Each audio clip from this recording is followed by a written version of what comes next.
Hola amigos, ¿qué tal? Gracias por venir a clase. Mi nombre es Isabel. Hoy vamos a seguir practicando y aplicando las reglas y leyes de inferencia que hemos visto en capítulos anteriores. Vamos a seguir haciendo 3 ejercicios más en donde vamos a llegar a sus conclusiones, vamos a deducir sus conclusiones aplicando cada una de las reglas y leyes que ya conocemos. Así que vamos a ello. Empezamos resolviendo el primer ejercicio. Para ello tenemos que colocar primero las premisas de dicho ejercicio, que tendríamos P entonces Q, la primera premisa, la segunda premisa que es no R entonces no S, y la tercera premisa que tenemos P y S. Con dichas premisas tenemos que llegar a esta conclusión. Para poder llegar a esta conclusión, S y Q, necesito tener primero S y tener Q. Lo tengo que tener por separado. ¿Por qué? Porque si yo tengo aquí, por la propiedad de la junción, es bueno que tengamos un esquema, un resumen de todas las leyes de inferencia hasta que ya la dominemos bien. Tenemos el esquema al lado y observamos que para poder llegar a esta conclusión, S y Q, yo tendría que tener por un lado S y por otro lado Q, porque con la regla de inferencia de la junción, teniendo S y teniendo Q, puedo llegar a S y Q, justo con esta regla. Por lo tanto, yo necesito tener S y necesito tener Q. La S la puedo tener gracias a la premisa 3. ¿Por qué? Por la regla de la simplificación. Cuando yo tengo P y S, puedo llegar a P y puedo llegar también a S. Lo puedo separar. Simplificación. Cuando yo tengo P y Q, puedo llegar a P, o si tengo P y Q, también puedo llegar a Q. Eso es lo que hemos hecho en la premisa 4 y en la premisa 5, por la propiedad de la simplificación. Simplificación y simplificación. ¿En dónde? En la 3. En la 3 he simplificado y he llegado a P y a S. Gracias a eso ya tengo S. Ahora necesito tener Q.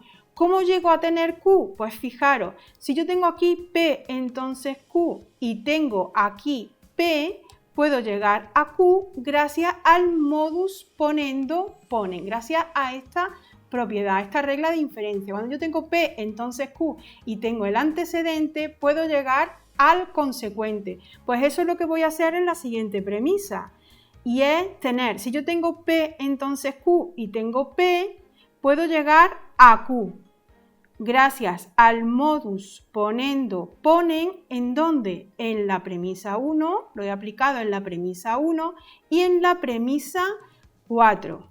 Y fijaros, ya tengo en una de las premisas S y en otra de las premisas Q. Ya puedo llegar a S y Q. ¿Cómo llego a S y Q? Pues simplemente poniendo S y Q, puesto que tengo aquí S y aquí tengo Q. Y eso es aplicando la adjunción. Si yo aplico la adjunción, ¿en dónde? En la 5 y en la 6, ya llego a S y a Q. Y ya he llegado a demostrar, a deducir dicha conclusión. Ya tengo resuelto este ejemplo. Vamos con el segundo ejemplo. Nos encontramos con todas estas premisas y tenemos que llegar a esta conclusión. Empezamos copiando todas las premisas y observamos.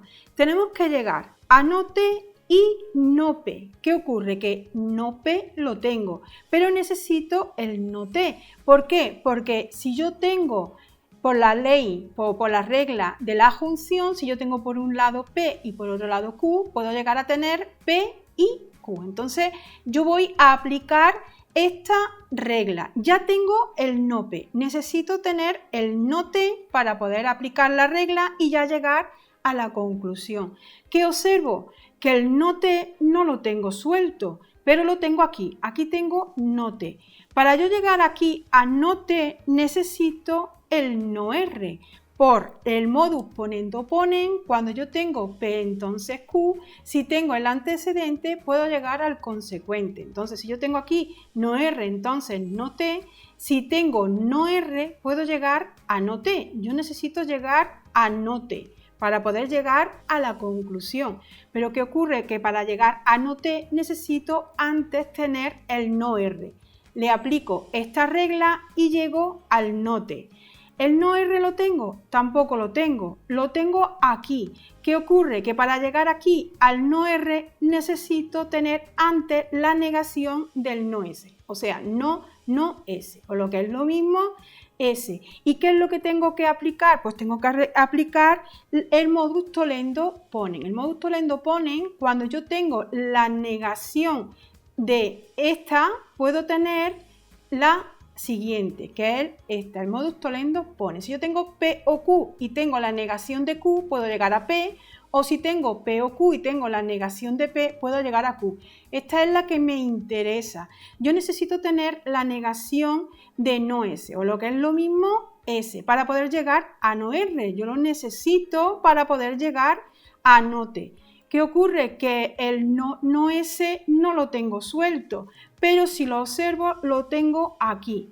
Para yo llegar aquí al no S necesito tener la negación de P, y la negación de P sí lo tengo. Yo aquí puedo aplicar el modus tollendo tollens. El modus tollendo tollens.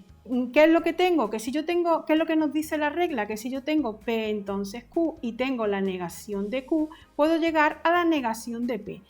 Como aquí tengo no S entonces P y tengo la negación de P, puedo llegar a la negación de no S. Así que para poder llegar a no T necesito varios pasos antes. Si yo lo tengo que razonar así y yo tengo que irlo pensando así, yo necesito buscar el no T, pero si no puedo razonar todo eso, primero observo, veo todas las premisas y veo qué regla es la que yo puedo aplicar. Fijaros, si yo tengo aquí no S, entonces P y tengo no P, yo puedo llegar a una quinta premisa y llegar a no S. Y eso lo he llegado gracias al modus tollendo tollens en la 3 y en la 4. Modus tollendo tollens nos está diciendo que cuando yo tengo P entonces Q y tengo la negación de Q, puedo llegar a la negación de P. Y es lo que hemos hecho. No S entonces P, tengo la negación de P y llego a la negación de no S, que sería no S. Existe otra regla, que es la regla de la doble negación. La doble negación no S llegaría a S. Esta es la que nos encontramos aquí. Cuando yo tengo no P, como conclusión llegamos a P. Si tengo no S, llego a S. Esta es la doble negación en la 5. Ya tengo S. Y es justo lo que necesito en la premisa 1, tener lo contrario de no S, que sería S.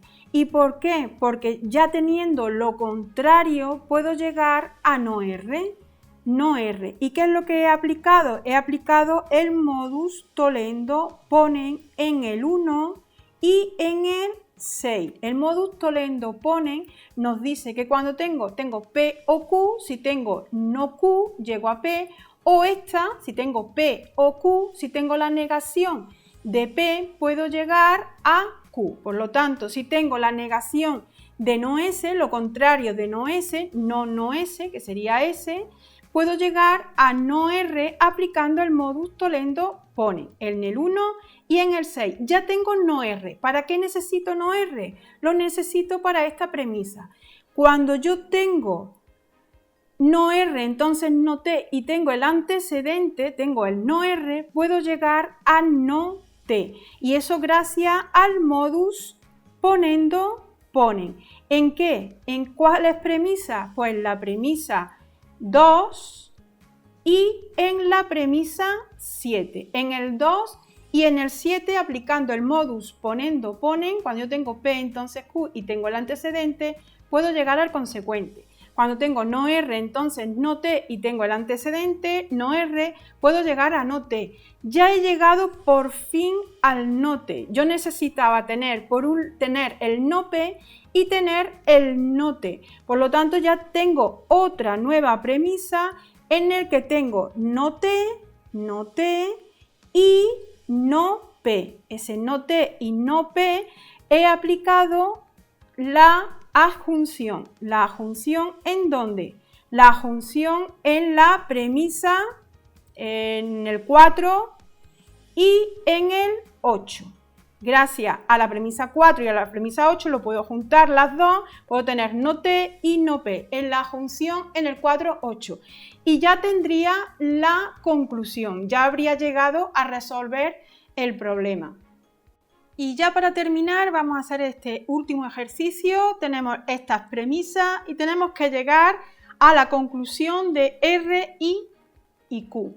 Para yo llegar a R y Q, observo que tengo aquí en una de las premisas Q y R. Entonces yo necesito tener antes T para poder llegar a Q y R. Y eso aplicando el modus ponendo pone. Da lo mismo tener Q y R que R y Q, porque eso es la propiedad conmutativa. P y Q es equivalente a Q y P. Entonces yo necesito llegar a Q y R para poder llegar a R y Q aplicando la propiedad conmutativa. Para ello necesito tener T y T no lo tengo nada más que aquí. Entonces para llegar aquí necesito tener este no S. Como el no S lo tengo, empiezo aplicando el modus ponendo ponen. En donde yo tengo no S, entonces no P o no T. Si tengo no S, el antecedente, puedo llegar al consecuente. Yo puedo llegar a no P o no T aplicando el modus ponendo ponen entre la premisa 1 y la 2. Si yo he aplicado en la premisa 1 y en la 2, el modus ponendo ponen, llego a esta solución. Ahora, si observo, yo aquí puedo aplicar la ley de Morgan. Cuando yo tengo la negación de una disyunción, la ley de Morgan nos está diciendo que la negación de una disyunción es la negación de cada uno de las proposiciones cambiando el símbolo. De la disyunción pasamos a la conjunción. Pues eso es lo que vamos a hacer. Yo tengo aquí no P, negamos el P, y no T. No T. Esto es gracias a la ley de Morgan que lo hemos aplicado en la premisa 4. Ya tengo no P y no T. ¿Qué es lo que necesitamos? Nosotros necesitamos esa T. Si yo tengo aquí I, yo puedo llegar perfectamente al no T. ¿Y eso gracias a qué? Gracias a la simplificación. Yo puedo llegar tanto a P como a Q. En este caso me interesa, puedo llegar tanto a no P como a no T. Me interesa el no T. Ese no T llego gracias a la simplificación. ¿En cuál? En la premisa 5. No T, ¿qué es? Una doble negación. Ese no T llego a T gracias a la doble negación en la 6. Ya tengo T. Yo iba buscando T, porque si yo ahora tengo aquí T, entonces Q y R, y tengo el antecedente, tengo T, puedo llegar a Q y R, aplicando, si tengo esto y tengo T, aplicando el modus ponen otra vez. ¿En qué premisa? En la 3. Y tengo T, entonces Q y R y T en la 3 y en la 7 llego a Q y R. ¿Y qué es lo que tengo aquí? R y Q. Eso puedo obtener otra nueva premisa poniendo R y Q, aplicando el que la conmutativa en la 8, porque la conmutativa nos está diciendo que es lo mismo tener P y Q, es equivalente a Q y P. Si tengo Q y R, eso va a ser equivalente a R y Q. Y ya hemos demostrado, ya hemos llegado a la conclusión, aplicando todas estas leyes de inferencia. Bueno, espero que lo hayáis entendido. Esto necesitamos aplicarlo en más ejercicios para poder dominar todo el esquema bien y poderlo razonar bien. Bueno, hasta aquí el vídeo de hoy. Como siempre, seguimos aprendiendo y avanzando juntos y nos vemos en la siguiente clase. Hasta luego.